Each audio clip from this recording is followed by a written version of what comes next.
From 7 to 9, it's Tingle and Co. What up, Lloyd? What up, Lloyd? You can call me him. I'm Shake Dixon in the whip with them RPMs. Gotta pull up to the chat and shit out to them. They're trying to ball like big folk, then get out the gym. Monday through Friday from 7 to 9. When you see that notification, we about to go live. Hit this track and do you dance like you Karen Lacey. Running Valentine Matthew to the house, baby. It's Tingle and Co. From 7 to 9. Come keep with the show. It's a new era. Let's get it, let's go. From 7 to 9. It's Tingle and Co.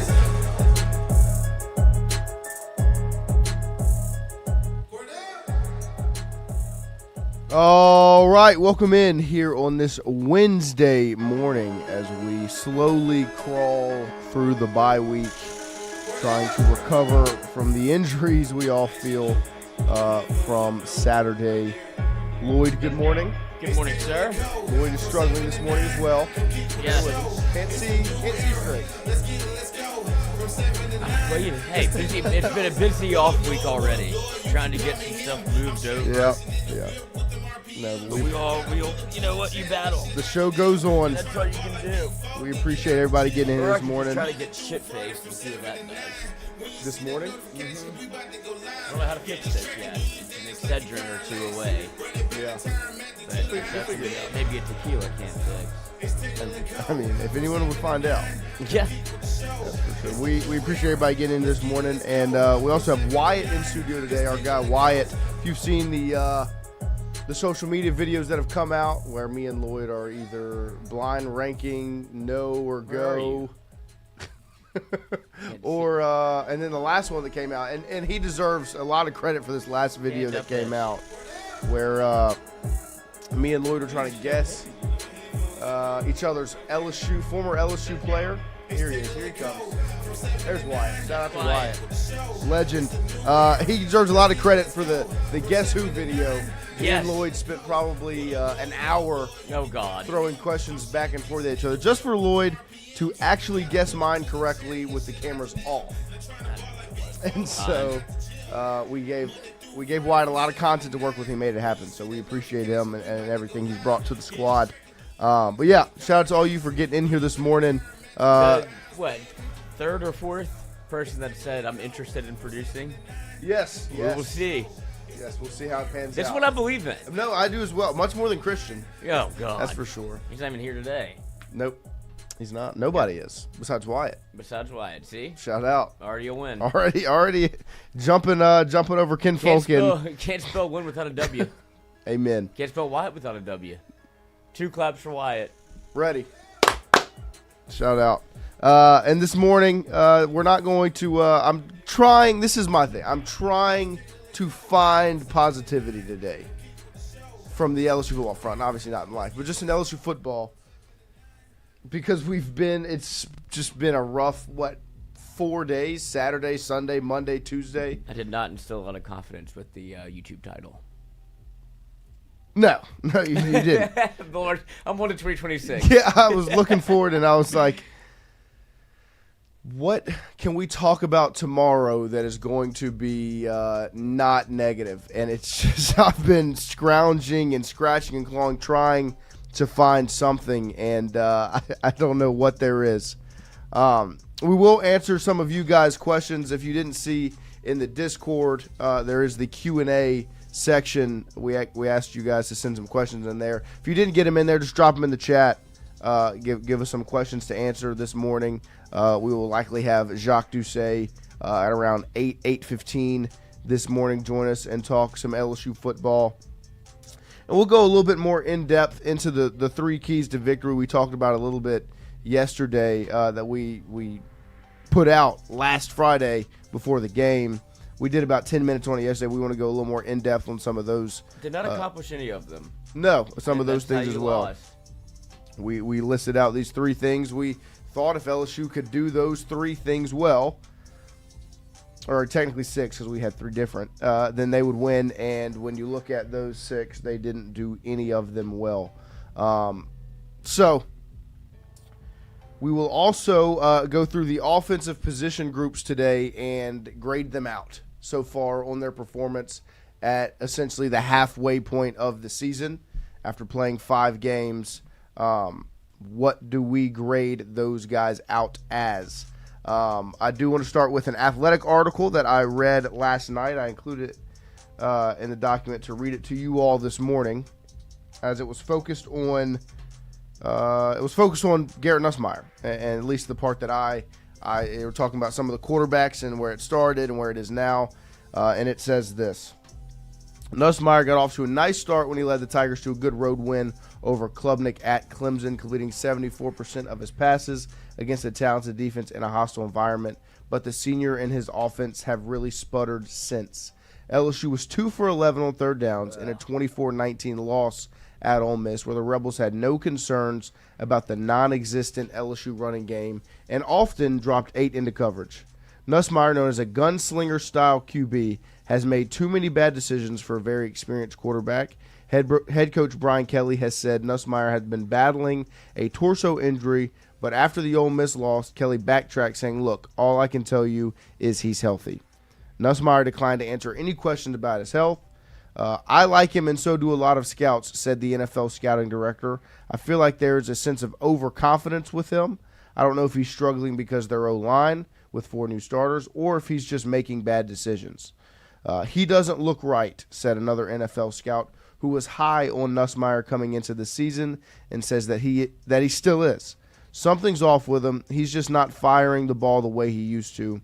Whatever it is, something is clearly not right with the Tigers' offense, which is second to last in the SEC in rushing and number 12 in plays of 20-plus yards. So, I really don't think I could have said it much better myself, but there is the indictment on LSU's season up to this point. The offense obviously has been the issue, and to see that specific article, that specific, I guess you would call it soundbite almost, of scouts and people that are looking at the next level and are covering Garrett Nussmeier from that area, seeing the same thing everybody else is seeing. He doesn't have the zip on the football. What is it? Not the zip on the football. He's making bad decisions still, all those things. It just goes to show the position that LSU is currently in. And that's, I guess, where I wanted to go with the finding positivity, is focusing more on how can LSU fix this rather than what will LSU do to fix this. Let's just put it to where we're in charge. It's just our world, our decisions. Oh, I'm coach? How do you fix this situation?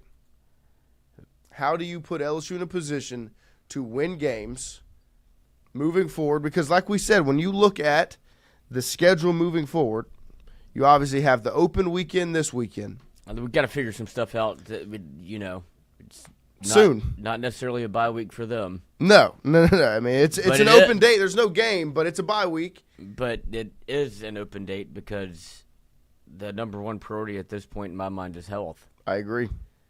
So you can't get better. You just can't get worse. Right. I think everything that needs to be done this week, obviously offensive line outside Braylon Moore is relatively healthy. We'll see what the state with Mobanga is because he went down on Saturday. And then obviously DJ Weston Davis, see what his deal is. DJ Chester. DJ Chester's fine. Just targeting guy. He targeted. He's good to go. I think I guess more of what I was saying was like that position battle feels like it is one now. What, right tackle? Mm-hmm. Yeah, Karius Kern's your right tackle.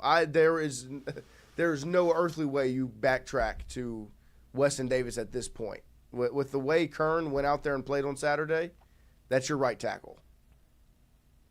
Like, I mean, he wasn't perfect. I don't even know if you would say he was good, but he was serviceable, and that's something that at this point Davis wasn't.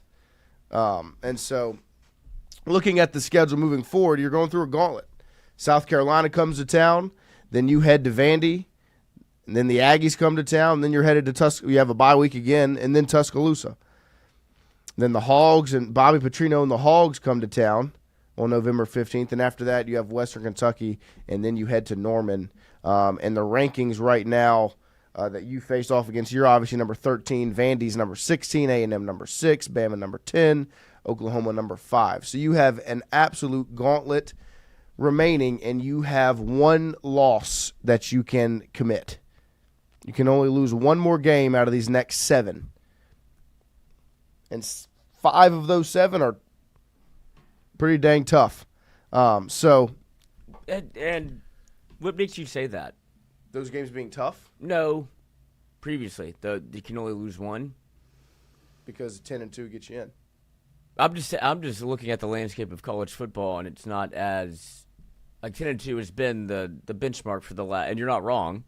I'm just more so thinking about the parity around college football this year, and seeing maybe if that changes or not. I mean, yeah, there's definitely more parity, but I think that would still, like, the Big Ten is still going to, at worst, have, 3 10-2 teams?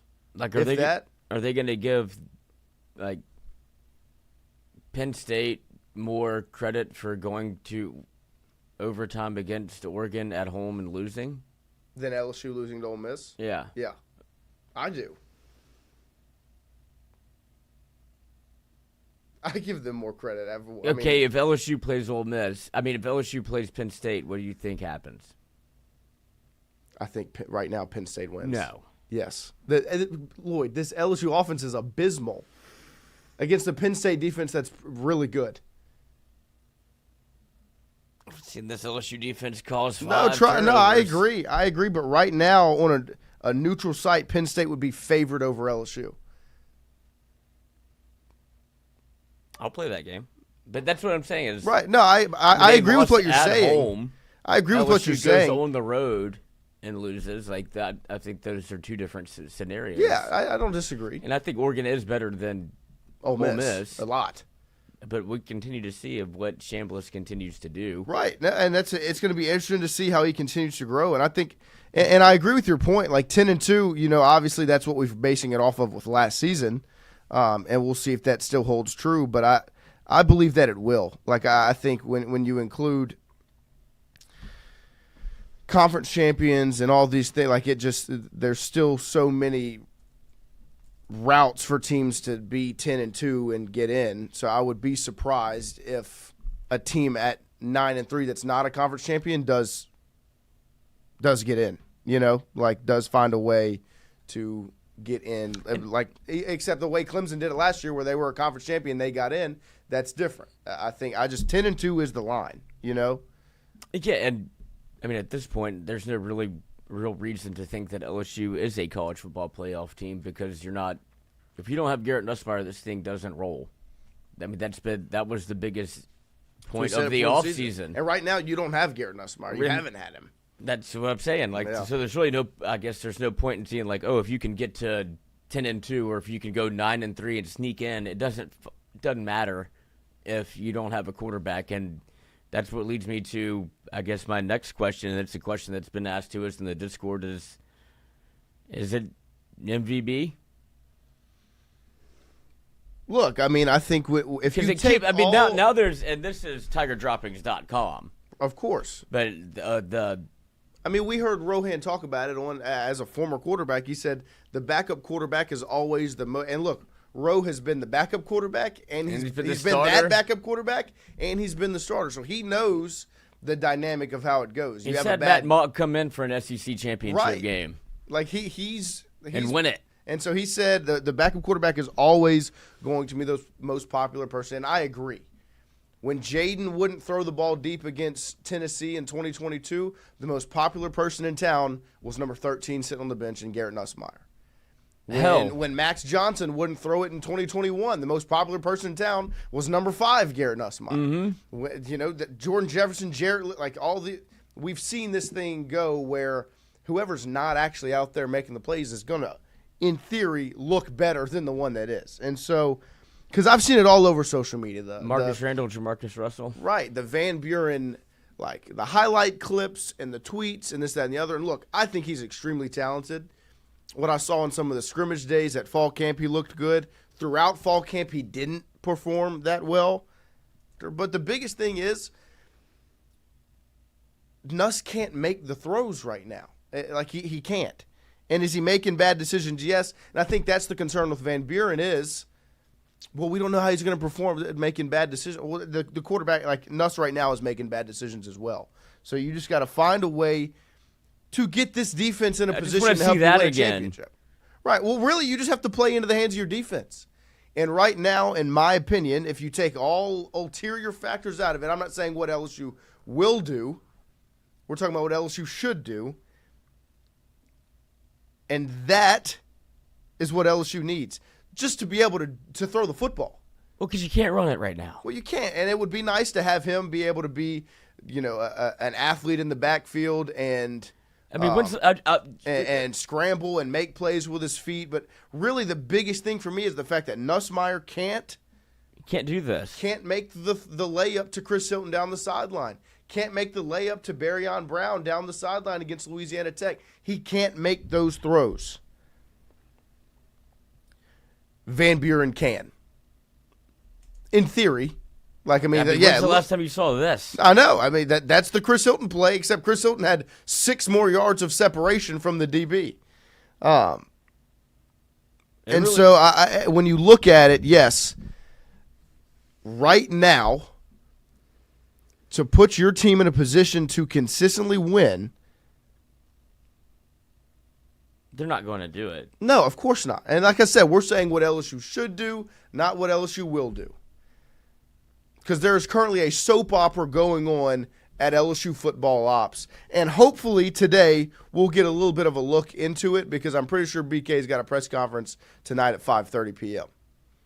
So you're really sitting here hoping you'll get some sort of answers, some sort of light. But, guys, I'll just say now, don't hold your breath. Because there is a soap opera going on in Baton Rouge right now. Because you've got your head coach and your quarterback with the same agent, a quarterback that you had to bid against the NFL to get him back. Because if you turn on that documentary, and I don't want to keep referencing Any Given Saturday, but when you look at it, it shined a lot of light on the current situation we're living in. Nussmeier is having to sit and consider, and really when he was talking to Whit Weeks, it looked like he was very much partial to going to the NFL. Like that was the decision he wanted to make. As much as Whit said, hey, we want to win a national championship. If you come back, it's this, that, and the other. And Whit wasn't wrong. It's all right in front of us. That wasn't what created Nussmeier coming back. It was the conversation that you then saw when you turned the page in that show, and you saw that Brian Kelly and Garrett Nussmeier have the same agent, and they're pitching deals, and they're trying to figure it out. Andrew Messina, the agent stuff has nothing to do with the current situation. Nothing. Heck, why would you? Sure. And so there's currently a soap opera going on at LSU football because you have 2 guys.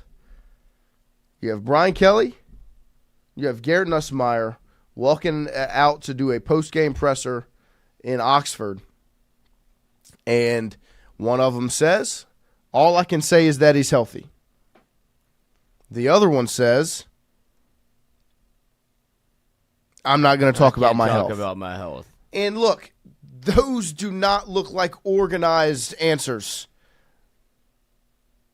Like they sat back and they said, you know, this is what we're going to go out there and say. At least get on the same page.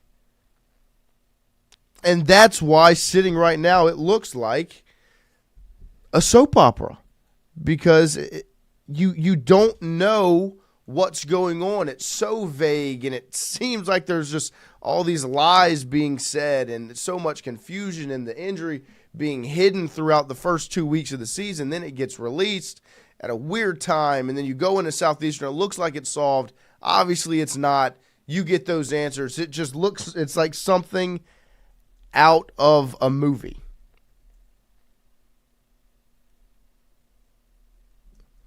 And so right now, when you're looking at LSU's football season, if they continue to perform the way they did against Ole Miss, if that offense looks the way it did against Ole Miss, find me a game you'll be favored in moving forward. You will likely be favored against South Carolina just because it's in Death Valley coming off of the bye week. there's a real conversation. You will be the underdog going into Nashville versus Vanderbilt. I think LSU will still be favored just because of the program that LSU is, and obviously it has a lot to do with what October 11th looks like. But there's a real conversation Vanderbilt's favored. A&M will likely be favored coming into Death Valley on October 25th, and you're going to be the underdog going to Tuscaloosa. You're going to be favored against Arkansas. You'll be favored against Western Kentucky. You'll be the underdog against Oklahoma. And obviously that's just where it sits right now. But to me, you've got 2 games that I can sit back, maybe 3 with South Carolina, that I can sit back and say, you know what, LSU is going to be the favorite in those football games because of where your team and your program and your offense are currently at. And that's why throughout the week what we've said is you've got to make a change. And right now, what are the changes that could be made, Lloyd? I think there's one that's very glaring that you could make. Other than that, what is it? Other than quarterback, what else would it be? I mean, so obviously quarterback, like you said, that's the one at the top of the list that everyone is looking towards. Play calling responsibility. You could see, I mean, is that what people want? Do they want to see Brian Kelly step back in whenever, what was his calling card, whatever he did? I don't think got the run game going. I mean, you still didn't win. I don't think it's Brian Kelly that people are clamoring for. It's Alex Atkins that most people. That would be the one that at least that I've seen it be clamored for. I mean, this isn't an NFL franchise. It's not one of those things where they go relinquish play calling duties from somebody and make it very publicly known, or at least that's not the way that LSU operates. I've never seen them say I've seen Brian Kelly say I'll step in and help, but I've never seen, hey, we're taking the play sheet out of this guy's hands. I mean, I've never seen Alex Atkins in the booth. I don't even know what he looks like. He's in the booth every time. Yeah, I just don't know what he looks like. He's the one sitting right there next to Sloan. Right, but I've never seen him smile. I've never seen them conversing. I don't see them. That's more of what I'm getting. Right. I don't know who he is. I know what his resume says. Right, but I have not seen him make a decision at all. And they are very much quick to go, and that's where LSU is at this juncture of play calling.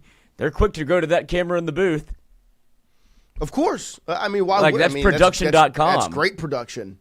Why would you not do that? You're going to get run on social media every time Joe Sloan's making this face looking at the field. I don't know what he was I don't even remember the play he was making that face at, but I can tell you he was making that face. It was 3rd and 20. Because it got a screenshot and everybody's looking at it.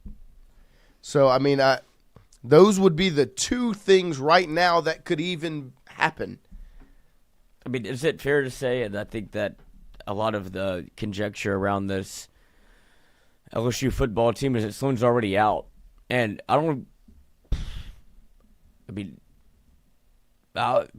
do you give him any credit for what he's done with a limited Nussmeier and what they've done offensively?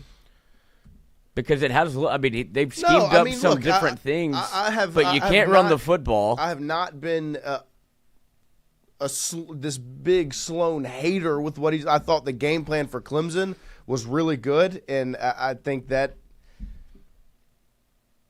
is what he's hanging his hat on so That's far. what is being where you're hanging your hat. And there not very good. But on top of that, I thought there were times that guys were schemed open, and I thought that if Nussmeier's healthy, this would be fine. My biggest thing against Sloan in the play calling is the fact that it's a 3-man front and we're not just handing the football, not even trying. I know they're not good at it. No, they haven't figured it out. I don't think that's an indictment on Sloan. Maybe, you obviously you want to change the scheme, but my biggest indictment with that is the fact that it's a 3-man front. We're not even going, hey, guess what? And at least try, and it's the fact that in the first half, your running backs got 2 carries? Jawan with a carry for -1 and Caleb with the carry on 3rd and 20. And I agree with Spectrum Wellcare. Where Sloan's biggest problem is the I've been calling it the stick-to-itiveness. He doesn't have a real plan. He just kind of throws shit at the wall and doesn't feel like he has an actual... Well, that's what Rose said. He said that they'll run something, they'll be like, it didn't work, forget it. And then he forgets it, or if it does work, he still forgets about it. And so that is... It just feels like he's got this grab bag of play calls that he goes to, and if it works, great.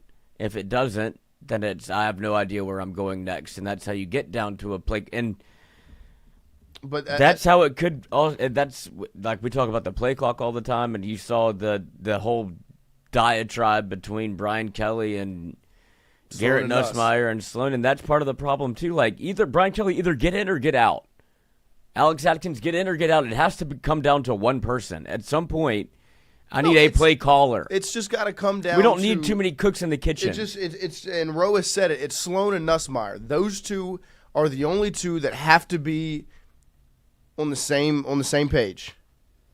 And I'll be interested to see after you saw teams drop 8, or at least what you saw Ole Miss do, and dropping 8 against you, and you really had no answer for it. If you don't spend the entire bye week trying to install something against the drop 8 defense, because why would you not, if you're playing LSU, do the exact same thing? Well, it's the same thing I said after Florida when you saw Nussmeier get sacked on 2-3 stunts, and then against South Carolina 2 stunts. I was like, well, defenses are going to keep running ET stunts to get to Garrett Nussmeier because you've shown as an offensive line you can't pass it off. And so now you've seen against Ole Miss a defense rush 3 down linemen and drop 8, and it worked. And so if you're an opposing defense going to play against LSU, why would you not do the same thing? And so it comes down to LSU. Show us you can adjust, because that to me is what is lacking. I watched the Lane Kiffin documentary last night. I was waiting until after the game was over, and I wasn't as upset about the game to watch it. And there was, when they were talking about his time at USC as an OC with Carroll, they were like, the thing about Lane is making the offensive adjustments, whether it's at halftime or adjusting to what you see. And I didn't, and I saw that on the Ole Miss sideline. I didn't see it on LSU's. I didn't see an adjustment to what was going on in that football game.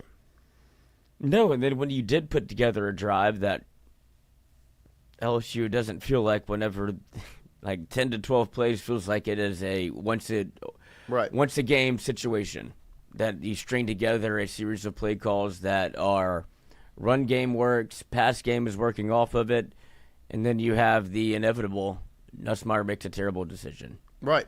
And that's how you lose. Yeah. But I mean that terrible decision is made up for if he hits Chris Hilton on the streak. No, that's what I'm saying. Because you can't, but he has to play so perfect in the underneath game, and then because he can't make plays, and that's why it's hard to. And people can blame Sloan, and he's not completely blameless in this situation, but he's limited in what he can call. He just is. Right. And if they're not going to make the decision to put in Van Buren, and you're going to give Nussmeier, because you're not going to see it. After a bye week, they're going to give Nuss the week to get healthy. Of course. And then the next 5 days after that to get healthy, and then he'll play. But the biggest thing, and if he doesn't look good after that, then what do you do? Well, the thing to focus on today is what's said in this press conference tonight. Like, what is BK going to say when he goes up to the stand about this? Because it is going to be off the top rope. The first question when he gets up to the podium, he gives his opening statement, or he just says, all right, what y'all got after practice today? And the first question is going to be Garrett Nussmeier, and that answer will tell you the way it's going to play out over the next 2 weeks. Because to me, there's 2 different ways to go about it. You backtrack and admit that, after the game on Saturday, you said he was healthy, but obviously, as you've gone through it, he's shook up and he's re-aggravated the injury. He's going to be off this week. We're going to test him out next week, and then before game time, they say, he's no go. We'll go Van Buren. Or say they go back. He goes back up there. He says, Garrett Nussmeier's healthy. Be good to go. We're going to take it easy on him this week so he can continue to heal up. And move forward. And he's the quarterback. We'll see where he goes with this, because you do have what he said on Saturday, and this is quote, look, Garrett Nussmeier has got to play better. Every player on offense has got to play better. And then we have to be more consistent on defense, which is wild. There's not one guy that you will point out and go, well, that's the reason why we lost. There's many, many players that have to play their best when their best is needed, Kelly said. We weren't very good on third down, right? We've been a really good third down team. We have to be better on third down. And that's not just Garrett, you know. We've got to get open. Our coach has got to get our guys in a position where they can make some plays. And look, you saw it. We struggled with completing the deep ball, where Ole Miss, did very well completing the deep ball. I mean, the quarterback is going to get micromanaged when you lose games. I get that. Look, all I can tell you is, he's healthy. And, again, I would like to tell you, just like Tyree Adams would tell you, just like Chris Hilton would tell you, like Bauer Sharp would tell you, we need to play better and more consistent on the offensive side of the ball. Sure to name a lot of names that weren't his. Yeah, I mean, I think with that answer, yeah, it's more like. And then you're going to go to the podium. Quarterback is going to be micromanaged. He's 1,000% right. But I mean, to sit there and say that, like, yeah, there are other guys. If you're going to single out that, like Tyree Adams didn't even touch the guy on the 2-point conversion, like Carius Kern when Deshaun Womack got right around him and got the sack. You go look at the defense. Wes Weeks, the little shove on Chambliss that gave them a first down on 1st and 20, and the PIs on Woodland and Pickett, and all these different things that have been, Bernard Gooden had a offsides penalty. That you can single out any individual, but the quarterback is the one individual that has the weight of the game in his hands at every given moment. And he, like BK said, didn't play good enough, and that's because he can't. He can't. And so I want to get back to the situation of how does LSU solve this problem? Because like E.D. Johnson says in the chat, if Nuss is hurt, why is BK asking him to play better? Well, because there are still things he did that don't come down to injury. That throw over the middle of the field in the red zone was not because he has an oblique injury or a torso soreness or whatever. But he can't make the plays that allow you to maybe be a little more lenient on the mistakes because he's physically not able to. And that's where I think, let me find A. Withers, 30. This is probably part of it. Could they be protecting us because MVP can run this offense, and if he gets in and everything looks better, Garrett doesn't get drafted? We saw the question about what does it matter about Nuss and BK having the same agent. That's why. He didn't come back to tank his draft stock and then put Van Buren in with the Sloan offense that is more tailored toward him than it is for Nuss. Right. That's what I'm saying. So right now you're just in a square peg round hole. Opera. You have all of these different things that are playing a factor in when really the job is to go win football games. And they've done that until they didn't. But I'm not even talking about the last 5. Those are done. We're in the bye week. I'm looking forward. Your job is to win 6 out of the next 7. To give yourself essentially get your automatic bid into the playoff.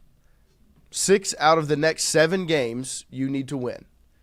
Whether it's you lose on the road in Tuscaloosa. Like you're going to have to win some tough road games, whether it's Vandy, Bama, Oklahoma. You're going to have to win 2 of those 3. Or all 3 of them if you drop the game at home to Texas A&M. I don't think they'll lose a home game this year. I agree. I'm in a similar feeling, but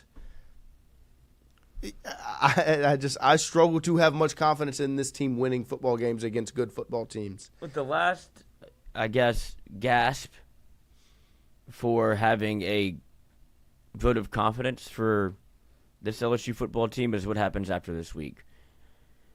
We have to hope that Braylon Moore gets healthier, Caden Durham gets healthier, Garrett Nussmeier. I don't think he can. You're not going to see 100%. No. And I think people need to realize that. It's just not going to look like what it looked like last year. There's prospective reports of the injury's worse than what you think it is. And this, like you say, this, that, or the other, it doesn't matter if it's worse than you think it is. What matters is that it's true. He's hurt. And this is an injury that's going to plague him throughout the year. He's not just going to get better. I agree. No, I'm with you. I think health is obviously, like Lloyd said, the number one thing on the docket going through these next 2 weeks, especially this week in the open date. You want to get your guys healthy, whether it's Caden Durham, whether it's Trey Green, Braylon Moore. Whit Weeks got shook up at the end. Aaron Anderson gets hurt in that game. You've got just guys that are important to this team that are trying to make. West Weeks has been injured throughout this. Like, get them back healthy. That's the number one thing this week. And it's funny that we look at a week in football as if it's a month. Like, it's still 7 days. The same 7 days we're living. Right. But when it's like, the bye week. Right. And it's like, that's not really enough time to get healthy. But even then, if you're trying to get them healthy, you still have an offense that's fundamentally broken, and so they all don't get to play together or practice together or figure it out together. It's just, I guess, rest and recovery, R&R day. I mean, that's what this week is. You got to get healthy. That's what I'm saying. So you're not going to get better on the practice field. No. But the Nussmeier's not going to be healthy, like Lloyd said. It is not going to be Nussmeier's back 100%. Now, could he look better against South Carolina because of the rest and this, that, and the other? Very possible. But then it's But if Dylan Stewart comes around that right edge and cracks him, then guess what? He might be right back into the same boat after he got popped by Uman Mielen for Ole Miss. And you saw how quickly this can change wherever they felt like he wasn't limited against Southeastern. And then look how good he looked. And then the next week, clearly it was something that hampered him throughout the week again. Because he went out there and ripped it. Right. No, I agree. Like Southeastern, he looked healthy. And so, why would that be the time you try to test it? What? If you're not going to make a change. Against Southeastern, go out there and be like, we're throwing deep balls. We're doing all of the things because we don't think. And I have my instincts tell me it's because of the way that it was set up throughout the week. He's on the other side of it. Well, I mean, you wanted to see them do it against competition before. Like if they felt like he was truly healthy. I don't think they'd. Sure, okay. I mean, he was better. You can't tell me he wasn't better. Right, but then you go into the next week where he looks the worst he's looked. Well, that's because you allowed Proctor from Southeastern to split your offensive line in half 3 times and crack him, putting us through the dirt. You know, like I'm not going to say it was the wrong decision to let it. I wouldn't have played him against Southeastern, but playing him, I'm not going to say they should have kept the playbook media. Like, I don't think them airing it out is what caused him to be worse. What caused him to be worse was getting pummeled 3 times in that football game because he did. Like, and then guess what? What was it? The second play, the third play of the game against Ole Miss, Juwan Johnson ducks when he's cutting through the B gap instead of chipping, and Uman Mielen takes Nussmeier out. It was third down. It was the first third down of the game when Nuss ripped it to Xavier or Aaron Anderson and didn't get caught. And so there are a couple of things going against the current position that LSU is in. There's the fact that Nussmeier's in 18. I'm not going to like that. To me, that's a fan perspective. I don't think that truly plays a factor. But I understand the thought process behind it of like, this is your leader, and now you're benching him. This is an injury benching, not anything else. 2, they wanted to redshirt Van Buren because really the real reason for bringing Van Buren in, as much as it was to have a backup, you brought him in to be your starter in 2026 or to compete to be a starter in 2026. You brought him in for next year because you haven't recruited high school quarterbacks. Not to press Nussmeier for the job in 2025. So now you are going to be in the position of burning his red shirt because he's already played 1 game and you got 7 of them left. So they don't want to burn that red shirt, but this is the year to win football games. Oh, next year does not look like this year does. That's for sure.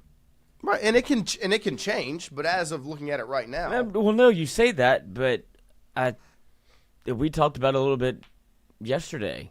Of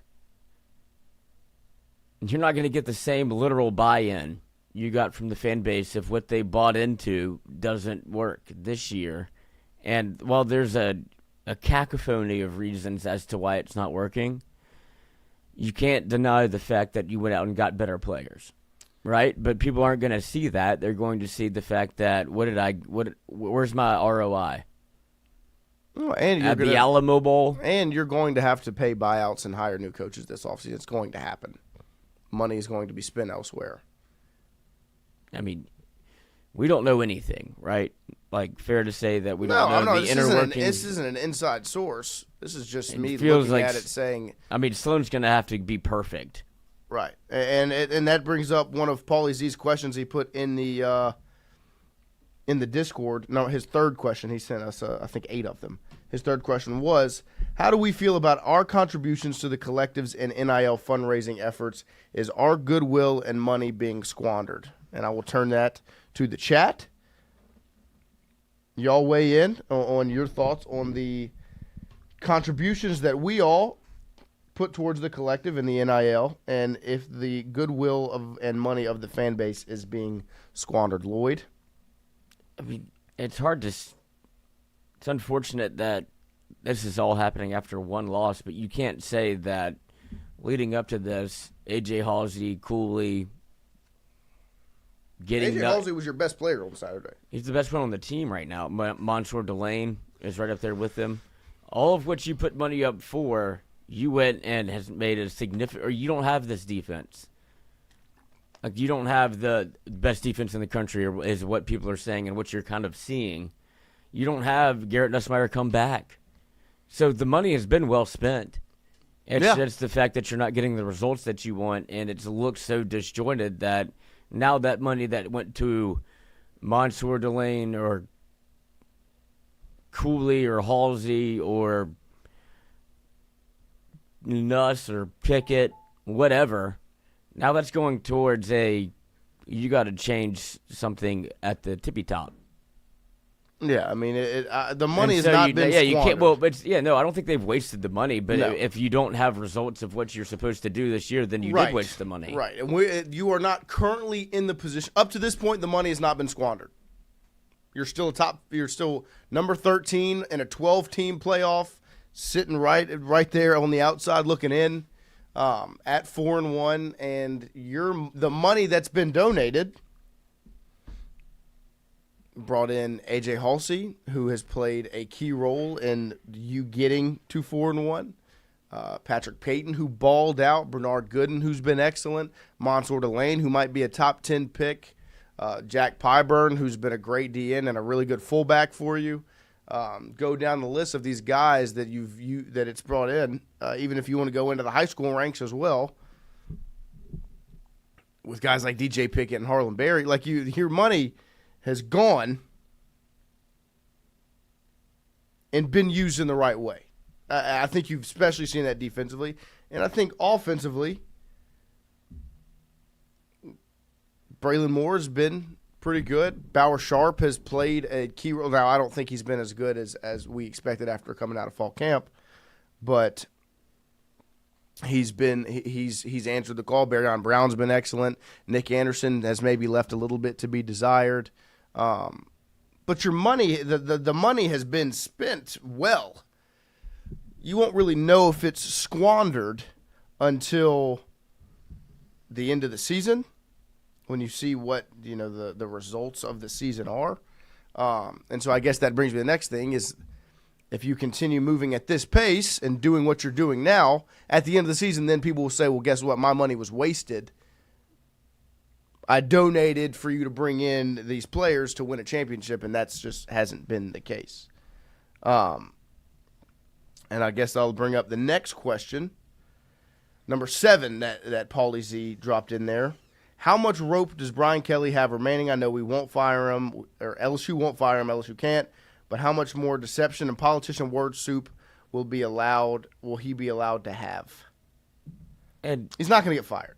No, but I see people saying in the chat like panic talk.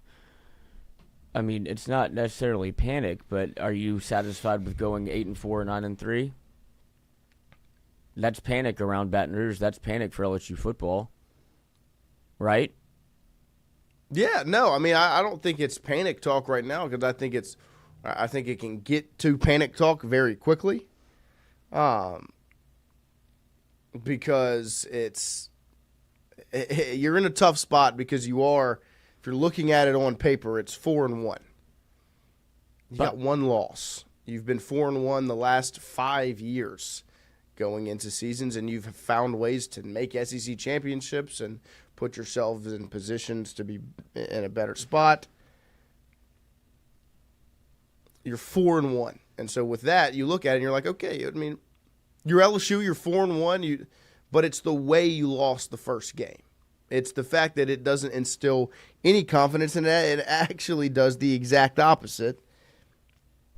Is it takes away any confidence you had. Because I'm a person that when I looked at this team in this season, especially going into that game, I had confidence in the playmakers that they were going to be able to go out there and make plays. And they couldn't. I saw Garrett Nussmeier against Southeastern look comfortable and healthier and able to put some zip on it. Then it wasn't the case a week later. And so what that does is take away the confidence you had in reaching the goals that have been laid out. The goal this season was always to make the college football playoff. The goal this season, really, when you look at it, was to get it into the dance and then and move forward. Like, national championship is always going to be the expectation at LSU. The goal this year was it's playoff or bust. You can't not make it. And so, sitting here right now, the team that I saw play against Ole Miss on Saturday is not a college football playoff team. Although they're sitting at 4-1, and they still very easily can make it. I wouldn't say very easily. On paper, they can still get in. It's not dead. The hope is not gone. So I don't want to say panic talk. But the team you're seeing go out there and play is not a college football playoff team. Your quarterback can't make the throws. Your offensive line can't block a three-man front. You don't commit to the run game, and when you do, you really can't do much with it.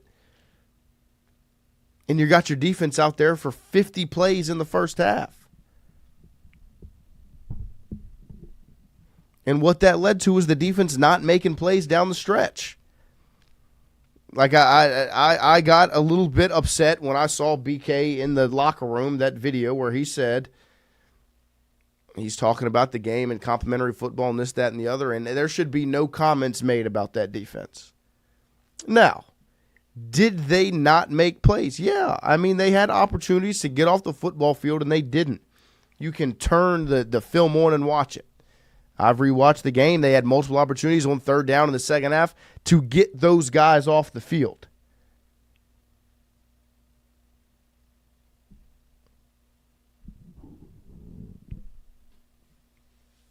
And so, but it's not their fault. It's the fact that you have some bad play designs where Nussmeier throws the interception. Was it a bad decision? Yeah, but you look at it. There's a post happening right behind a dig, and it wasn't even an 8-12. It looked like a 10-12. They were 2 yards away from each other, and we look at it, we're like, who's he throwing to? He made the wrong decision. He should have lobbed it, put some touch on it over the top. Xavier Thomas probably would have been a touchdown, but instead he rips it over the middle to Barryon Brown on the dig, and it's a pick. The Trey Green, Nick Anderson touchdown was bad play design. Now, luckily, it ended up saving you, but it was bad play design. Every other time you've thrown it up to Trey he's been one-on-one. But defensively, yeah, it wasn't your best defensive game. You played enough. You played good enough to win the football game. Could they have got more pressure on Chambliss? Yeah. We can't put unrealistic expectations on this defense when it's the offense's fault. That's where I want to be very, very careful. Is that I'm not saying, well, the DJ Pickett should have not got PI and ran that pick six back so you win the football game.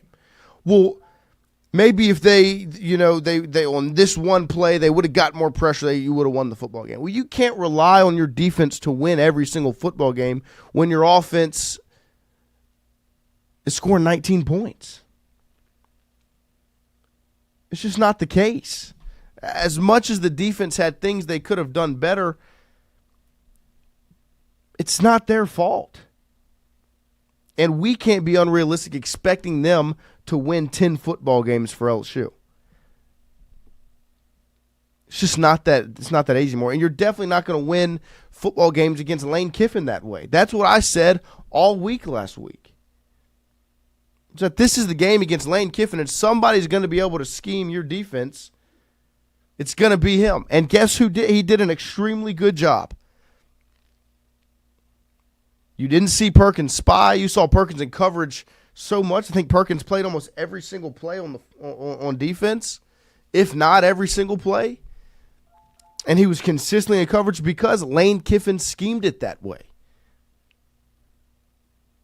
He got into tempo so they couldn't get Deshaun Spears back on the football field and go nickel. He got into tempo to keep Nussmeier in coverage, and it left you in tough spots. And Lane Kiffin schemed against your defense extremely well. But the positivity on that side of the ball is the fact that even though there were some things they didn't get right, I have every 1,000% trust and confidence in that staff on that side of the ball and those players on that side of the ball to get those things fixed and to not allow those things to happen again. Was it unfortunate that Wes Weeks gets pressure on the quarterback and at the end of the play gives a little shove to Chambliss? And Chambliss flops a little bit. It was a soft call. But that's just immature. You can't allow that to happen, and it sucks that the one time he allows it to happen, it's in a pretty big moment and a pretty big game. But I know that the defense is going to get that solved. The flip side of the ball is the opposite, and that's where the conversation of changes need to happen come from, is because something's got to change to solve it. You've got to solve it. Sabrion Green, defense got 2 turnovers that changed the moment and didn't capitalize. You got a P.J. Woodland interception. I think you left with 3 points. A.J. Halsey saved your behind time and time again in that football game. So that's how I know your money is not squandered, because you paid for number 13 and he saved your tail, gave you every single opportunity to win the game, and your offense couldn't do it. And so looking forward, this is a massive week and a half stretch sitting right now, and tonight's going to be one of the most viewed BK press conferences because of the position LSU football is in right now. Is it just one loss? Yes. But the reason it feels much larger than that is because of the way it went and the fact that you saw those problems coming a month ago, and they haven't been solved. You've only moved backwards since Clemson. And so in this next week and a half, this next 10 days, 11 days, you got to make something happen. You've got to solve that issue. Offensively, Andrew Messina, what about giving up 3rd and 14? How do you let that happen? That 3rd and 14, yeah, you got to get off the football field at that point. I agree. I'm not disagreeing. That was like play 80 that they'd been on the field. And I'll also say it was a great scheme by Lane Kiffin. He swapped his number 1 receiver over to the boundary side. So instead of Delane guarding him, it was DJ Pickett. He gets passed off to Harold Perkins, and Harold's not that good in coverage. And he ripped the football in a window that was tight. If you go back and look at the play from the end zone copy, you can see that Deuce is not open until the ball is thrown. It was a great play. But, yeah, could they get off at 3rd and 14? I'd love that. Yes, please, you have to. Not their fault. And my confidence is I know that the defense is going to get those things straightened out. Don't have any confidence that the offense is going to do that. And so that's why over these next 10 days, something's got to change. You got to figure something out. Your quarterback is going to be hurt. Scheme around it. No more go routes down the right sideline. swing and dink and dunk and drop it off and this, that, and hand it off and toss sweep and toss dive, whatever. Find a way to be a competent offense. At least give your defense enough time to catch their breath. You just haven't to win football games. You just haven't taken advantage of the turnovers that you got. Like, as good as the defense has been, you haven't been able to capitalize with your offense. Right. Like, you get the ball 5 times against Florida, and one of them you scored a touchdown on because it was run back. I agree. You get turnovers against Ole Miss. You get the football back, and you can't do anything with it. That's the problem. Yeah, no, the problem is your offense. And that's where Brian Kelly's right. Like, complimentary football. Complimentary football. And it's complimentary football on so many different levels. Your offense isn't complimenting your defense. And then, I mean, like, it's not the defense's fault, but your offense scores a touchdown. There's 5 minutes left on the clock. Would have been nice to get off the field on that point. But they played 80 plays. Perkins played 90 snaps. Every single snap defensively. And that's where I don't. And that's something that needs to be solved because Perkins should not play 90 snaps. Well, no, you shouldn't play 90 snaps as a defense. Well, yeah, but Perkins shouldn't play every defensive snap. I'm fine with that. No, he should get breathers, and you should at times in certain down and distances, if you want to play 4 down linemen, take Perk off the field and put a 5th DB out there. Well, that was more, I think, a Lane Kiffin. Of course, no, I agree. I agree. And that was part of what I said was Kiffin schemed Nuss into that situation. Franco Nation will someone ask BK about the wide receiver rotation because it's a problem. Nuss can't have a rhythm, and every time he does, that receiver gets pulled. Same as running back, man. You can't have consistency doing that. No. I think that I don't think that's the problem. I think he's got, and I think you've seen 3 receivers that get majority of the run. Aaron Anderson, Barryon Brown, and Xavier Thomas. Mm-hmm. Like, those are your 3. Now, when you need to mix it up and you want to give different looks, then you plug in a Nick Anderson, a Chris Hilton, and when one of those 3 needs a breather, you go Kyle Parker because he is similar to them. Great 4th down effort by him, too. No, Kyle Parker played a great football game, and he plays really good most of the time he gets out there. He does a lot of things that get forgotten about. He's a great run blocker. He does a really, really good job. So don't forget, every single day we are brought to you by AJ Sports Cards right there on Drusilla Lane here in Baton Rouge. AJ Sports Cards on Facebook, at AJ Sports Cards 225BR on Instagram. The address is 3348 Drusilla Lane with the number 225-831-4508. AJ Sports Cards, they have a great collection of packs, boxes, already pulled cards, merchandise, whether it's football cards, baseball cards, basketball cards, college sport cards, Pokemon cards. They got everything you could think of.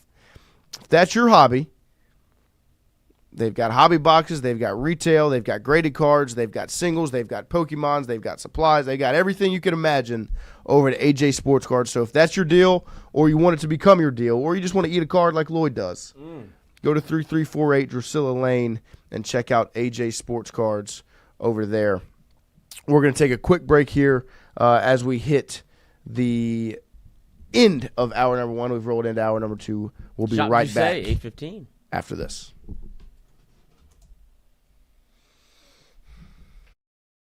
Ward Branning III, fondly known by family and friends as Wardo. In 2019, the oldest brother of the tribe passed away unexpectedly. His remaining siblings and loved ones wanted to honor his memory in a special way. In 2022, Ward's family decided to combine the need for a sandwich shop in downtown Natchez with a desire to pay tribute to Ward's love of good friends, good times, and great food. Through blood, sweat, tears, and countless hours of hard work, Wardo's was born.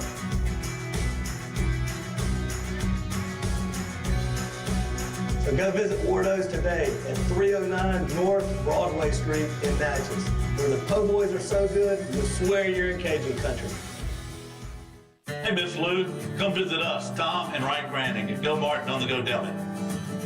Gomart has clean restrooms, community coffee, an awesome beer cave, and a great selection of anything you may need.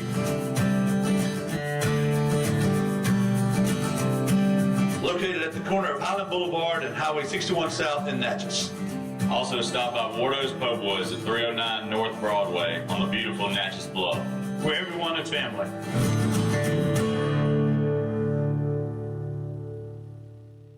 When it comes to your home, the roof over your head matters. At CAS Roofing, we don't just install shingles, we build peace of mind. With years of experience and a commitment to craftsmanship, our team shows up on time, gets the job done right, and treats every project like it's our own home. Whether it's a repair, a replacement, or a storm damage that caught you off guard, CAS Roofing is ready. We're local, we're dependable, and we stand behind every nail, every shingle, and every promise we make. Because at the end of the day, it's not just about roofing, it's about protecting what matters most. CAS Roofing, built on trust, backed by quality.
Welcome back here, hour number 2 on this Wednesday morning. It's going to be an interesting couple of weeks after that loss on Saturday because there's going. It's, I guess, to look to the future.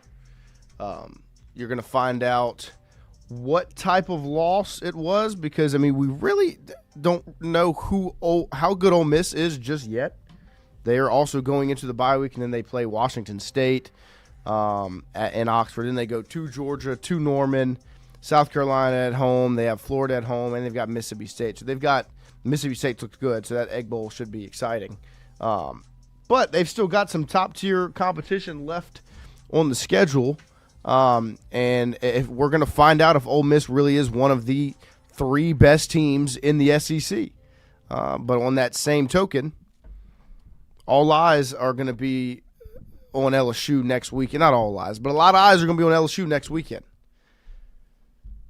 Because October 11th, South Carolina coming to town. You know how LSU is second to last in rushing in the SEC? Well, that's because South Carolina is first. It is worst. They are last in rushing. So you will have the two worst rushing teams in the conference face off to find out who's really the worst. And it's just going to be such a big game just from the standpoint of what is it going to look like? Are you going to see changes made offensively, whether it's a quarterback position, whether it's the scheme? And really my biggest thing is, can you adjust in game? And all of those things, and it sucks, all of those things are falling on one game. Jason Truitt-Richer, one of the worst parts of the loss was right before the bye week, 2 weeks of negativity. I agree with that somewhat, but at the same time, it was also, I'm not upset that the loss was before bye week because LSU needed a wake-up call at some point. This program was fine getting by with what the situation was. You're winning with your defense. And at some point, we all saw it. We said after Florida, you can't win that way. And BK has said it on occasion that you have to play complimentary football to win in this league. 20 points isn't going to get it done. And we knew it wasn't going to get it done against Lane Kiffin. So this is now you're in a hard reset, because what would have scared me more is that if LSU looked like that and pulled it out and didn't have to come to terms with these situations. Now you have to. You have to come to terms with the current situation that LSU is in. You have to come to terms with the fact that you can't score 20 points against a defense that was ranked low in majority of the statistical categories in Ole Miss, a defense that Arkansas went out and scored 30-something points against. Now you have to come to facts with the fact that you are not good enough on that side of the ball. Because after Florida, we knew that wasn't going to be good enough. But it would have sucked if it would have ended up being but you sat there and you said, well, it was good enough to beat Florida. And I would have hated if LSU finds a way to win that game on Saturday and said, well, it was enough to beat Ole Miss, so it's going to be enough to keep winning. No, it's not. It never was going to. It wasn't against Florida. It wasn't going to if you would have pulled it off on Saturday. So now the loss happens. Now you got to have a hard reset, and you got to have a lot of tough conversations, because now you have to change something. You've got to get it figured out. And the negativity within the fan base is because there's just not a lot of confidence that they're going to do that. Not a lot of confidence that it's going to be figured out. And I get it. I really do. I understand it. Because like I said, in the defense, to get some of those problems and those third downs where they didn't get off the field, get some of those problems solved, I have the utmost confidence in their ability to do that.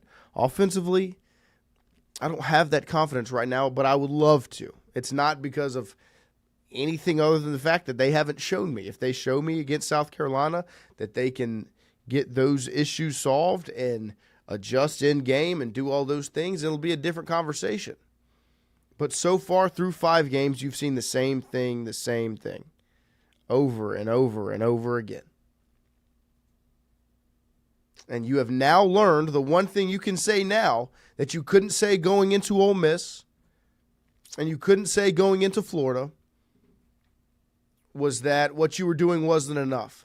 Because then whoever can say, well, look, it obviously is enough. All you needed was 20 points to beat Florida. All you needed was 13 points to beat Florida. All you needed was 17 to beat Clemson. It is enough because your defense is that good. I agree that your defense is that good. It's not enough. And I'm glad that we're not sitting in the position of still having that conversation because you squeaked by Ole Miss on the road. 25-24? Something has to change. And now where you can see the positivity in the light is that LSU is in the position where they have to come to terms with that. They have to accept that what has got them to 4-1 is not going to get you to 10-2 or 11-1, maybe even 9-3. What got you to this point at 4-1 in the bye week is not going to be good enough to run the table from here on out and win 6 of your next 7. So we're going to continue the LSU football discussion and bring some positivity into the room with our guy, everyone's favorite guest every single Wednesday. The sports director from WAFB 9 has joined us, Jacques Doucet. JD, good morning. Thank you for joining us. Good morning. Happy October. You guys enjoying your pumpkin spice lattes this morning? And I'm bringing the positivity. I'm going to fix the offense. That's a lot of pressure. It's all on your shoulders. There you go. Well, JD, we'll get it started on Saturday. Obviously, when I talk about positivity, it's because there's not much positive to take from that game. What did you see against Ole Miss and LSU's ugly 24-19 loss? Well, we had talked about the last time LSU went to Ole Miss in 2023. They gave up 55 points. They gave up over 700 yards of total offense. I thought this time they really came out defensively and established themselves. I think Ole Miss had a total of 3 points through their first 5 possessions of the game. The problem was that the LSU offense didn't separate the score. Early on, hit the big one to Xavier Thomas, a ball that obviously was underthrown and almost undercut by the Ole Miss defensive back. Very key play in the game is when LSU's driving up 7-3 in the second quarter. Nussmeier makes a bad decision, is intercepted there. They don't get any points. So I thought some very timely, in a bad way, penalties against the defense that kind of let Ole Miss out of some really bad field position and allowed them to get going. So, Ole Miss got hot at the end of the first half. I think they had 2 scoring drives that went about yards, put LSU in a 10-point hole. I think even in the second half with the P.J. Woodland beautiful interception in return that, gave LSU some good field position that, overall, the offense was anemic. 256 yards of total offense is not good, obviously. You have a quarterback that appears to be compromised in terms of being able to throw the football down the field. You have a running game that is totally non-existent. Caleb Jackson, I think, had 6 carries for 6 yards entering that game on the year. He didn't touch it much. Caden Durham doesn't play. Harlem Berry, finds a little something late in the game. Although, Ole Miss had a big lead at that point and kind of had the game to an extent. So I don't know what you can correct in 2 weeks at this point. We've gone out to spring practice. We went out to fall practice. We watched these guys, work their offensive line, work their different combinations, be taught with their taught. I kind of joked it was like when I went out for football in the 7th grade and the game started and I said, I'm too skinny, I need to lift some weights, so I'm going to start lifting weights. Well, it's too late. I think once the season starts, I just wonder how much you can correct when you're in season this far. So I agree with you guys. They've got to, I don't know how they haven't taken a good hard look at it already. They know what the schedule is. They know what's coming up. Even in the victories that they weren't hitting on all cylinders offensively. And I don't know what Garrett Nussmeier's injury is. He's the only one in his body and feels the pain and knows how bad it is. If it's an oblique, if it's whatever it is. But as I think we talked about before, all you got to do is put on the Oklahoma tape from last year or the Baylor game and see him chunk the ball down the field. Much easier than he is right now, in which, in the second half, Chris Hilton's sprinting towards the end zone and the ball's way underthrown. It's a pass interference call, unless you got 15 yards. Still, those are just a few of my thoughts as, they go into a bye week and then they have a gauntlet of SEC games coming up. Yeah, I think that's one of the biggest things is looking at that play. That play, the Chris Hilton play, to me is the biggest indictment on just the fact that it's just not the same. And that's what I want to ask you, this quarterback situation. I know it's been very vague, and we all are just kind of sitting and wondering and thinking and trying to figure out what the situation is. But what do you make of this quarterback situation, the way it's looked through 5 weeks, the fact that the injury announcement is made before Southeastern? He looks much, much better and healthier, and he was crisp, and he had some zip back on that football. and then he looks obviously not healthy against Ole Miss. And after the game, he gives the answer, I'm not going to comment on my health, and Kelly says all I can say is healthy. What do you make of this current situation? Well, it's strange, isn't it? It's a situation where, public relations and whatnot, I'm not going to be too critical of them, but they're not all on the same page. I thought it was interesting that Kelly revealed the injury on his own to begin with. I mean, he brought that up. No one asked him about Nussmeier being injured. That was, as you said, that was the Monday after the Florida win. And then in the Southeastern game, an outmatched SCS opponent, the offense looked good. Nussmeier ran around. He threw that touchdown to Xavier Thomas where he scrambled and looked like his old self. After the game, like you said, Kelly says he's healthy. Nussmeier got asked twice, at least while I was standing there, about his health, and so I'm not going to comment and answer any questions about him. So they're obviously in a very interesting spot with him, and it's a case of he's the team captain, he's the team leader, he's trying to show how tough he is, that he can grind this out, and he can lead them to victories.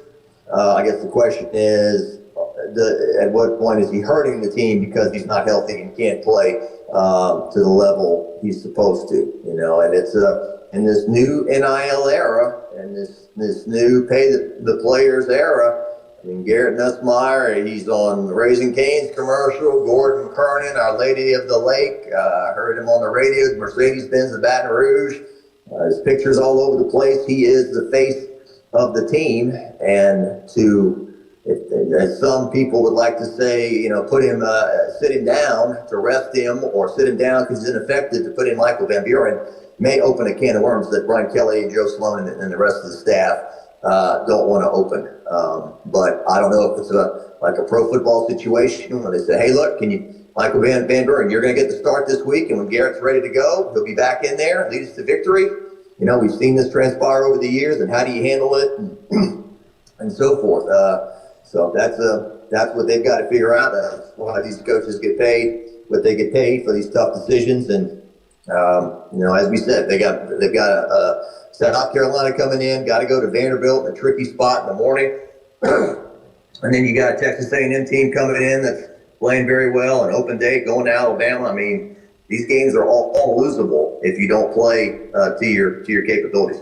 Yeah, and I mean that's the current, I guess, struggle for LSU fans is knowing that what was put on the field this past Saturday is not going to be good enough to run the table and reach the goals against what is these next 7 games, or where really when I look at it, you likely be favored against South Carolina because it's at home. But after that, Arkansas and Western Kentucky, are the other games that I see LSU favored. Other than that, I think Vanderbilt they could be, but it's the gauntlet of the schedule that remains that creates the current standing of where the fan base's mind is. And I want to ask you, with what you saw on Saturday, is there something simple that can be fixed to change it? Because I know we're not the ones that get paid the millions of dollars to figure that out, but is there something, like, to me, when I look back against Ole Miss with the 3 down linemen dropping 8, this, that, and the other, the fact that they didn't just turn around and hand the football off other than 2 times to running backs in the first half, what in your mind could at least spark something or change something to put LSU in a better position to win these games? Well, there was a nice write-up in the paper today about LSU's 3rd down and distance, and the 3rd down and distance is usually 7 or 8 yards for them to get. That's long. I mean, that's putting a lot of pressure on yourself to make the first down. Their success in 1st and 2nd down obviously has not been good, and I think it is a combination of problems across the board that is leading to this. You've once again, an offensive line that is not getting pushed, not knocking people off the ball. Ole Miss is not a good defensive team, as many people have discussed. A lot of people think Ole Miss is going to lose 3 games this year. They're not an exceptional team. So it starts up front. You're not getting pushed. There's no running back at the moment that they feel comfortable with giving 10, 15 carries to. And then that's another question. You know, a lot of running backs say, hey, I need to get 10 carries before I'm warm and I get a feel and all that. Well, nobody's getting that. You're slipping in wide receivers here and there, which they've been working on that since the spring, handing the ball off to, you know, Xavier Thomas and Aaron Anderson to try to, you know, get some yardage, which, you know, the Kansas City Chiefs and people like that, you know, run those plays, but it's not your bread and butter, right? And so, questions about, you know, Joe Sloan and is he in over his head as the offensive coordinator? You know, talked to, you know, Skip Holtz, the former Louisiana Tech head coach, last week, said Joe Sloan's a brilliant guy, never made a B in college. Sloan told me he did make one B, so just slightly off there, but I mean, a very intelligent guy, and so, you know, what kind of play calling, and is it repetitive? Is it bad?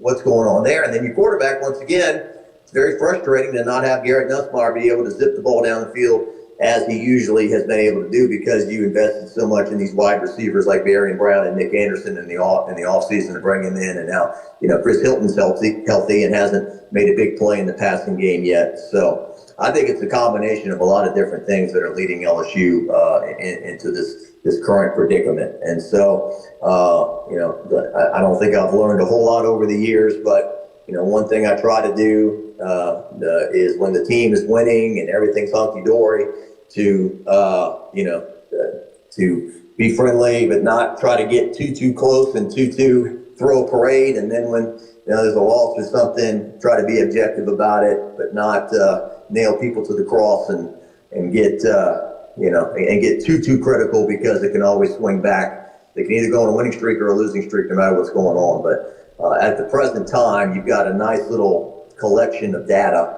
You've got, 5 games they've played, right, and you can see that the blemishes that were there and victories were there in defeat this past weekend in Oxford. Yeah, I completely agree. And through these 5 games, what position group has impressed you the most up to this point? I'm assuming it'll likely be a defensive position group, but which one of those groups has impressed you for LSU through the first 5 weeks? Well, I'd have to go with the secondary. Certainly in the game against Florida, they intercept 5 passes. Beautiful play by P.J. Woodland this past weekend, as I talked about. Had a huge sack against Clemson on the first series that Clemson had in that game.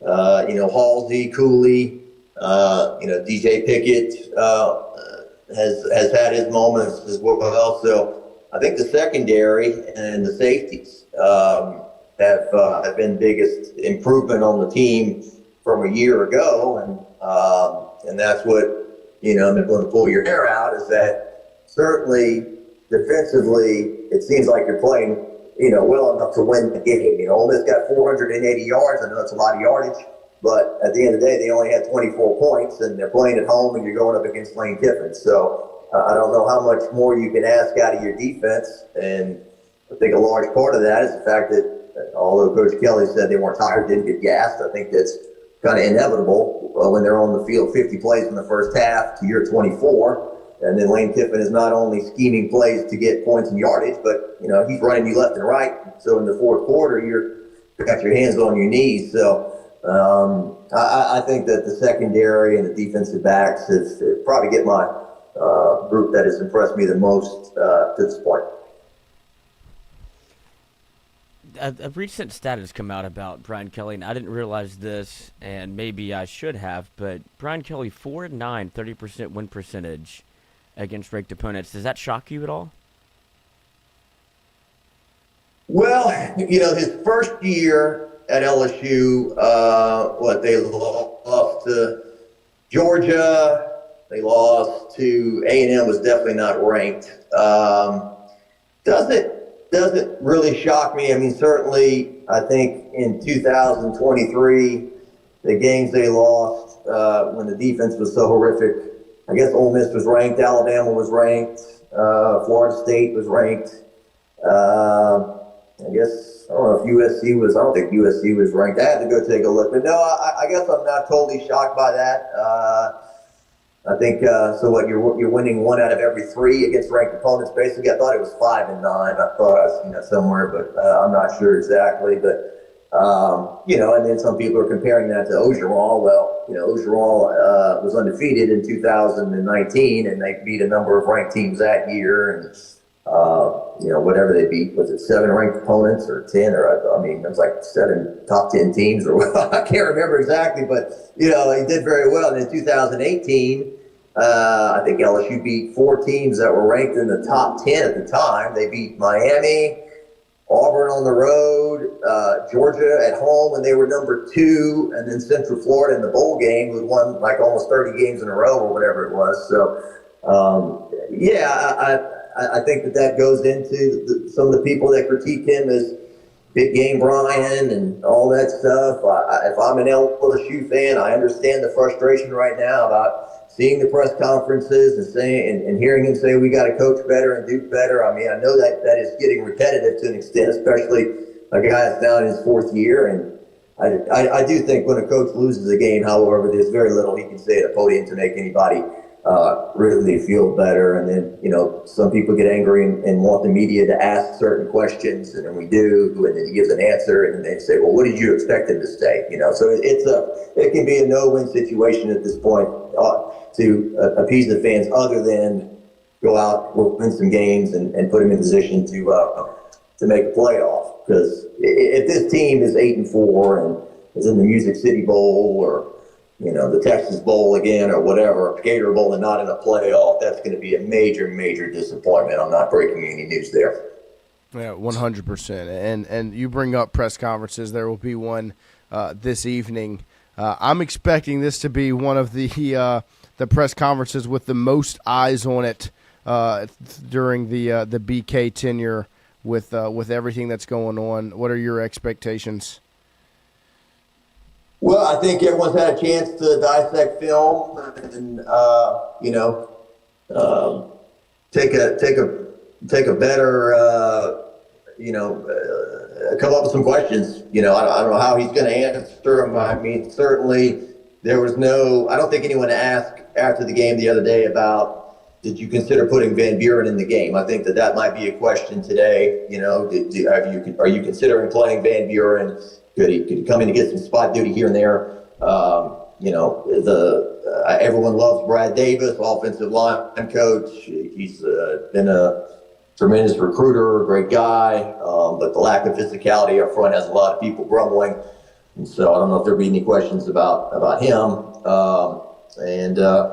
What are you doing this week to improve? I guess will be a few of the questions. But yeah, he's got a press conference at 5:30. I think that's his only media availability of the week. I caught his Feinbaum interview on Monday, and I think that's and then we'll just circle back on Monday, next Monday, when they go into the South Carolina game, a night game in Tiger Stadium. So I would expect a lot of questions about the offense and improving the offense.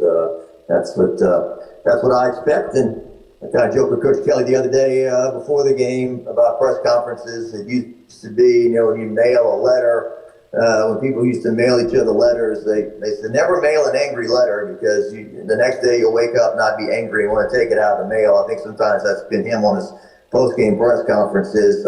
Maybe needs an hour to cool down afterwards. Although in this sense, when they lost the Ole Miss game the other night, he was pretty tempered. His post-game press conference wasn't very animated. He was, I guess, subdued was the best way to describe him after the game the other night. Yeah, and I guess I'll ask you, since it's the $1 million question and you're expecting it to be asked tonight. I'm in the position that I don't think there will be a change made at quarterback, but I'm not saying it would be the wrong decision to do so, because you need to have a guy that can make that decisions. Make those throws. Where do you stand on that decision?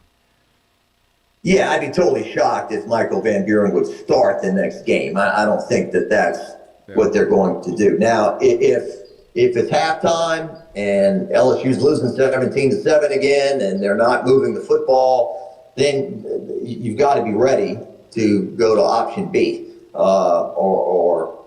They've obviously got to be planning for that in some regard, because they've kind of burned their mulligan. I mean, I think you can lose one more game down the stretch and get into a playoff. Maybe you can lose two. I don't know. For whatever reason, LSU was expected to lose to Ole Miss, and they did. They were, the ESPN projector had them 73% Rebels winning the game, and that's what carried through. And, I think that they've got to have Van Buren ready, or at least a package or something to try to move the ball a little bit more effectively. Because, I remember a long time ago, and maybe not comparable, different situation, but for those who were Saints fans in 2002, final few games of the season, the Saints were 9-4, just had to win one more game to get to the playoffs, and they continued to play an injured Aaron Brooks, and they lost all 3 games and refused to put Jake Delhomme in the game, and that was always something that Saints fans, just could not get over with Jim Haslett, the fact that he wouldn't put the backup in the game. Now, I'm not saying that LSU needs to put the backup in the game, but certainly, hopefully Garrett gets healthy, can throw the ball down the field, they start moving the football and scoring points. But if that doesn't take place, then certainly this is a do-or-die situation for LSU down the stretch. And with the money invested and the pressure and all that to make a playoff, they've got to have to give yourself the best chance to win. What is your best chance to win the game?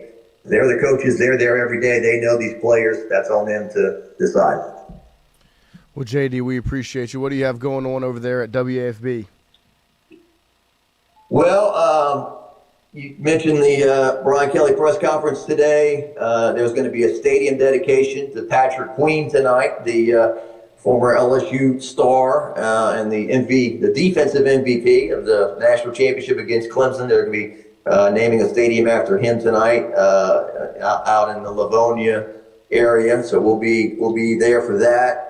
A big week of high school football. Was piecing that all together yesterday for Sportsline Friday night, and all the games we're going to try to cover and get on the air. John Eads and Kevin Baptiste will be hosting the show this week. I'm going to the beach. On Friday morning. So LSU's off, Southern's off. So over 20 plus years at WAFB, things I never did in the past. This is one of them. So those guys will do a great job, and I'll be back next week. Well, JD, enjoy your much deserved vacation, and we're excited to hear your hard-hitting questions tonight in the Brian Kelly press conference. Okay. All right, brother. Thanks a lot. Thanks for having me. Thank you very much. Later. You have a good one. There he is, Jacques Doucet, the best in the business. Glad he's getting a vacation in on this weekend. He deserves it. He's earned it. We know old Big John Eads is going to be able to take care of business. Can hold it down. 100%. But shout out to JD for hanging out with us this morning. But, JD, he laid it out there, man. You got to do what's best to win football games, and that's the position LSU's in for these next 10 days, is figuring out what they can do to win, because you have to change something. And like I said before we got on it, I guess my silver lining and my positivity that I have found in that loss is the fact that it happened because you needed it. You could not continue to skate by and think that was going to be enough to get through the season and to reach the goals that LSU has. And now it happened. You've got to come to terms with it. You've got to face the consequences of your actions, and you've got an open week into a week to prepare for South Carolina to get those things figured out. The biggest issue is I don't really know specifically what you can do to figure them out, and I don't really have the confidence in the people to do it. And I think that's where the majority of the negativity comes from when you're looking at this current regime and really this current situation that LSU football is in. One loss is not the end of the road, but it's what the one loss has caused, the butterfly effect that has followed it. So shout out to JD for joining us this morning. Like I told you guys, I was going to continue to grow out my hair as LSU continued to win, and they decided to lose. So I've got a haircut after the show this morning. Very sad. Usually I'm excited for a haircut. Today I'm sad. But I am seeing over in the chat there's some some dissension and some anger and some fighting, and I want to make sure we all stay under control over in the chat. Let's be nice to one another. No name calling, no fighting. I'm all for discussion, even heated discussion, but let's make sure we keep it under control and act like big boys and big girls over in the chat. And I think the best way to make sure everyone stays under control is to connect. And I think connecting athletically would be very good for us all this morning. To get some positivity, go 13 for 13 with Brian Burgess' help, of course, which has caused a lot of buzz. BB, I don't know if you know. Fatboy Slim, from fall camp through 5 weeks, nothing has changed. Why do y'all believe it will now? No, like I said, I'm not confident in that things will change, but it has to. And if this staff and this regime wants to check the box that needs to be checked and be the, I guess, the team and that they're supposed to be, you got to change something. And I think that's the biggest thing from the loss is that you know that. But man, I'm with you that I get the lack of confidence in their ability to solve it, and their ability to get the problems right and get everything straightened out. But you know what they are. They're right there in front of your face. Here we go. Receptions, targets, yards, and touchdowns.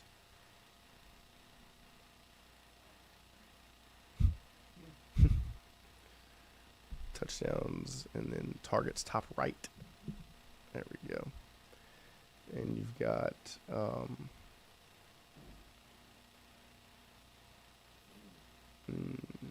phase. So fluster, unnerve, and rattle, I think.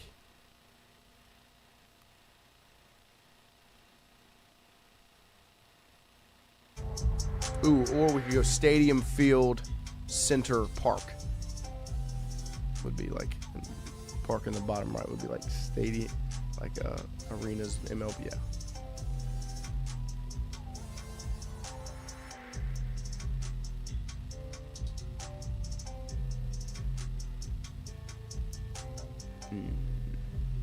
I definitely think unnerve is one of them.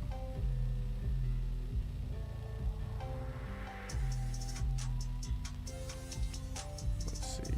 William.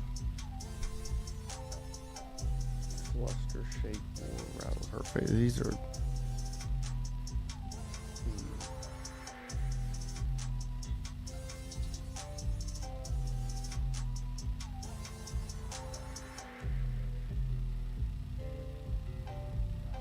And then War. Good job. Look at you. The migraine has worked wonders on your brain. And then look at that. It was rattle. Interesting. You done? All right. We appreciate you guys hanging out with us this morning. We'll be back tomorrow morning, 7 to 9 a.m. Love you guys. See you tomorrow.